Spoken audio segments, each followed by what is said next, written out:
all you have to do is say no.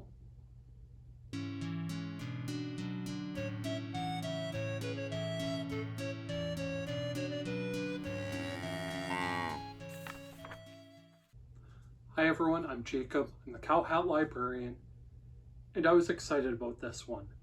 It's a book by the author of my all-time favorite picture book, David LaRochelle, but accompanied by a different illustrator, Mike Wohnoutka, and it is Mr. Fox's Game of No.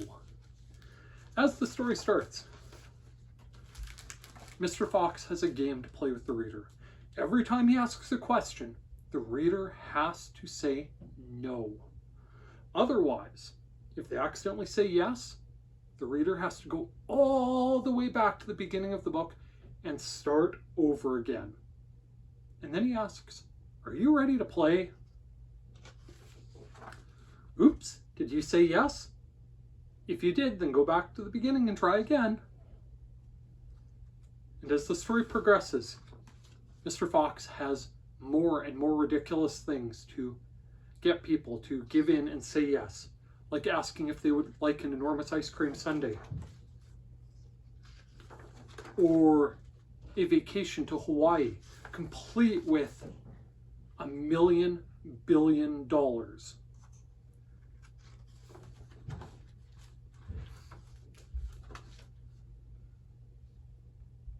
And asking the reader if they would mind if Stinkpot the water buffalo, who has a pet skunk and hasn't been cleaned in who knows how long, can lick them on the face. It's really, really fun. The basic setup isn't all that different from, say, Don't Let the Pigeon Drive the Bus, where the implication is that all the readers are saying no, either in their minds or out loud when they're being read the book by a teacher or librarian or the like. And the interactive element is fun.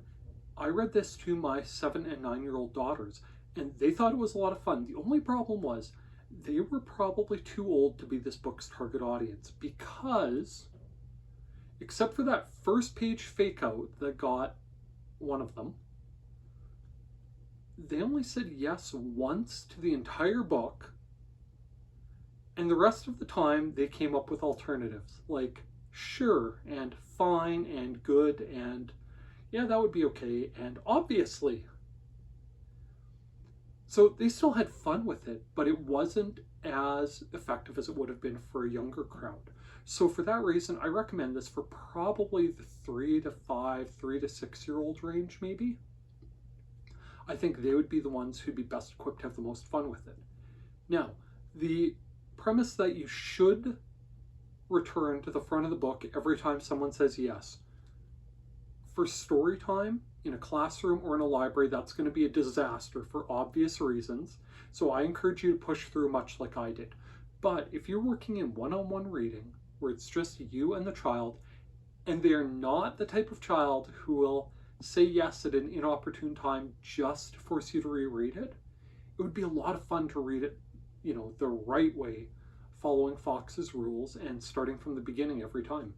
The structure of it was very, very effective for that, though, because, as I said, that first question, that first time where Fox asked if they were ready, the kids aren't on guard yet.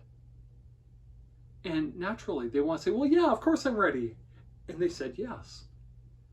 And as soon as you do that and Fox calls them on it on that next page, then their guard is up. They're more inclined to say no or come up with alternatives for the remainder of the book. And they're more likely to be hesitant and reluctant and careful and cautious. Wait a minute, is this a trick? No, I can't say that forbidden word. And it's very effective.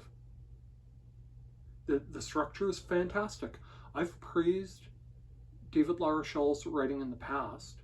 I'm a huge fan of It's a Tiger, in part because of the illustrations by Jeremy Tankard. But other things LaRochelle has written have been well-paced and well-written also. And this was very, very effective. It's very easy to slip into an old Carney tone style of voice with Fox, or a modern game show host, and just get the kids nodding along and thinking that this is great and trying to get them to slip into saying yes. It was a lot of fun. The illustration style is effective, it's colorful, it's bright, it's vibrant.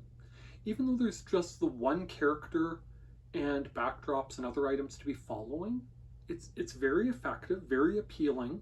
I couldn't take my eyes off the page. Some of the elements where Fox is messy after eating up that enormous sundae that clearly the reader didn't want. It's delightful. It's very clear what happened. It's cheerful, it's good-hearted, it's funny. I like it a lot.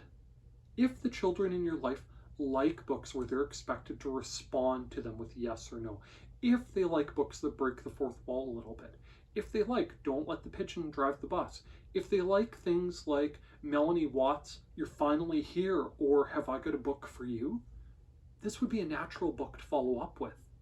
I think they would really, really enjoy it too. And I recommend it. Go borrow it from your public library. While I'm on that topic, if you use and appreciate the services offered by your public library, why not take just 1 minute and tell the powers that be exactly that? Tell your mayor, tell a council member, tell your MP or MLA that you use and appreciate the services offered by your public library. We're at a time where some public libraries are having trouble finding sustainable funding to continue improving the materials, programs, and services they offer. And a few good words in the right ears might make a world of difference. If, by some chance, you're a library staff member, don't forget, watching my videos counts as professional development time. With that, thanks for listening to me try to trick you into saying yes to subscribing and liking this video. With that, please check back to see what else I have to talk about from the Cow Hat Library. Thank you. Bye now.